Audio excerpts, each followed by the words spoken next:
The thousand-year-old boy. What if living forever wasn't the dream? What if it was the trap? We've all heard the fantasy. Drink the magic potion, never grow old, never die, watch the centuries roll by while everyone else turns to dust. Every vampire story, every immortality myth, every what would you wish for conversation eventually lands there. Living forever sounds like the ultimate prize. But Ross Welford's thousand-year-old boy opens by basically grabbing you by the collar and saying that is not the story. There are plenty of tales about people who want to live forever, and this one is about a boy who wants to stop. And by the time you reach the final page, you might just agree with him. So today, we're walking through the whole thing: the premise, the world, the heartbreak, the chase, and the strangely beautiful idea at the center of it all. Stick around to the end, and because stick around to the end, because the real gut punch of this book isn't the magic, it's the loneliness. Let's get into it. Meet Alfie Monk. Our hero is a boy named Alfie Monk. He is about 11 years old, scruffy hair, slightly odd teeth, and the kind of kid you'd walk past every morning without a second glance. Except Alfie isn't 11, he's over 1,000 years old. His old name, is Alvi Einarsson, and he was born more than a millennium ago, back when Vikings were still raiding the coast of Britain. He can actually remember the last great invasion, and he's lived through the centuries the rest of us only read about in textbooks. The Norman Quest, the Norman, the Norman Conquest, plagues, revolutions, the rise and fall of empires, two world wars, all of it. He was there. And here's the crucial detail that makes the whole story work. Alfie is not invincible. He is not a superhero. He is not even technically immortal. He just doesn't age. He is one of a rare group of legends called the Never Dead. His body is frozen. His body is frozen in time at 11 years old. But a fire can still burn him, a fall can still break him, and yes, he still can die. He just never gets any older. And that distinction is gonna matter enormously. So, how does a boy end up stuck at 11 for over 1,000 years? Well, it's the life pulse. It comes down to something called life pulse, the live perler in the old tongue. Long ago, Alfie's father was the custodian, the guardian of these life pearls. Inside each one was an elixir, a kind of liquid that once you mixed it with your blood, you would become immortal. When Alfie was a boy, he and his mother both took the life pearl, and from that moment on, the clock simply stopped. His mother, whom he calls Ma'am, became ageless right alongside him. And so for 1,000 years, the two of them had each other, a mother and a son, frozen in time, drifting through history together. It sounds almost lovely, doesn't it? Well, an eternal companion, someone who understands exactly what you're going through because they are going through it too. But it's not that good. The book is brutally honest about what life actually costs. The loneliness of forever. Alfie and his mom can never settle anywhere for long. Just picture it. You move into a village, you make a friend, a few days pass, and your friend grows, gets taller, their voice changes, they become a teenager, then an adult, etc. etc. But you, well, you're still the same 11-year-old. You're the same 11-year-old from the day you met. The same height, the same face, and the same weird teeth. People notice. They always notice. Suspicion creeps in, whispers start, and the only safe option is to pack up, disappear. So that becomes the rhythm of Alfie's entire existence. Hide, connect just a little, and get found out, run again, again, and again for over 1,000 years. You can't love anyone because watching everyone you love grow old and die while you stay frozen is its own special kind of torture. And you can't have a best friend who lasts. You can't have a future because your future is always gonna look exactly like your present, day after day, century after century. The same face in the mirror. Welford writes Alfie as not some wise, ancient, serene being who has it all figured out. He writes him as tired, exhausted, world weary. A boy who has seen too much and carried it too long. And underneath all of it is just one quiet, aching wish that he could age. He just wants to see his 12th birthday. He just wants to have a normal life. And one day, like everyone else, finally die. That is the emotional engine of the whole book. Now, not how do I live forever, but how do I finally stop? When everything burns. For over 1,000 years, Alfie had at least one thing his mom. As long as the two of them had each other, the loneliness was survivable. And then tragedy strikes. There's a fire. A fire in the house tears to a fire in the house tears through everything. Alfie knows and loves. There is a fire. A house fire tears through everything. Alfie knows and loves. There's a fire. A house fire tears through everything that Alfie knows and loves. And in that fire, his mother is unfortunately killed. Remember, the never dead can still die. They aren't exactly invincible.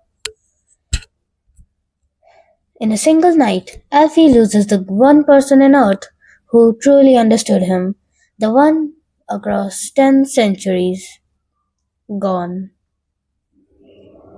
And now the modern 21st century world comes crashing all in at once.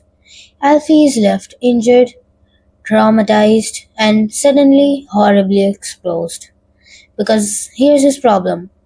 To the outside world, he's just an 11-year-old child with no parents, no documents, no home, and no explanation. The police get involved, the social services get involved, and everyone wants to know the truth. But can he really tell them, like, hey officer, I'm actually 1,000 and a bit years old, and I've been hiding from society that. Hey officer, Hey officer, I'm actually 1,000 and a bit years old and I've been hiding from society for over. Hello officer, I'm actually 1,000 and a bit years old and I've been hiding from society since the Vikings. That's not gonna go well, really, is it? So is more alone and more endangered than he has ever been in his impossibly long life. And he has to make a decision. He could keep running, keep hiding, keep doing whatever he's done, or finally end the curse for good. He chooses to end it. The quest for the last life pearl. Here's the central mission of the book. There is, as it turns out, an antidote, a way to undo the magic of the life pearl and restart the aging process to make Alfie mortal again, properly, so that he can grow up and eventually become a real boy with a real future and a natural, ordinary human ending. Everything he's wanted for centuries. But of course, it's not that simple. A traumatized 11-year-old with no money, no family, and a society, being the police, catching in on him. He can't really pull off a secret quest alone. He needs friends. Modern 21st century friends. Aiden and Roxy. There's Aiden Linklater, an ordinary, slightly awkward modern kid who, almost by accident, becomes Alfie's first real friend in the present day. A huge part of a huge part of the book is actually narrated by Aiden, and the contrast is brilliant. You've got Alfie speaking in his old former You've got Alfie speaking in his formal, old-fashioned way, almost antique, and he's bumping right up against Aiden, a normal 21st century boy who's reacting to this bizarre new friend who talks like a medieval scholar, and he has frankly terrible teeth. The clash of voices gives the whole story this warm, tender energy. Then there's the absolute scene stealer. Roxy Minto is Aiden's neighbor, a girl with a massive personality, fearless, sharp, and completely unfazed by pretty much everything. The villain you didn't expect. Here's a twist that raises the stake. The villain you didn't expect. Here's the twist that raises the stakes. Alfie and his mother were not the only never dead. There's another one out there. And it turns out that he is much closer and it turns out that he's much closer than anyone else realized. It's Aiden's own Uncle Jasper. Jasper is also one of the never dead. He also has his identity. Jasper is also one of the never dead, and he has his own agenda when it comes to the life worlds. Suddenly, this isn't just a gentle quest about a boy finding peace. It's a genuine antagonist in play. Someone who wants what Alfie wants, but for entirely different reasons. And who turns the search for the ri- and one who turns the search for the real life world in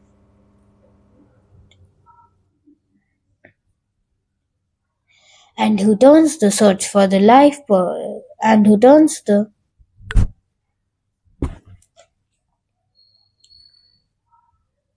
and who turns the search for the final pearl into a real race against danger. The third back of the book ramps up hard. We're talking life-threatening situations, frantic chases, narrow escapes, the threat of being caught, separated, and exposed.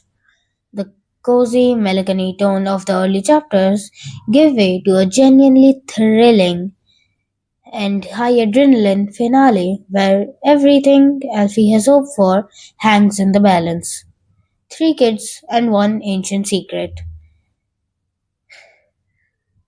I won't lay every single beat of the ending out flat because honestly, the way Ross Welford resolves it is kind of the ending you want to experience for yourself. It's twisty, it's emotional, and it keeps you guessing right up to the last page. It's a story about a boy fighting against impossible odds and for the right to be ordinary, for the right to grow up, and for the right to die a natural death after 1,000 unnatural years. So the book is what is this,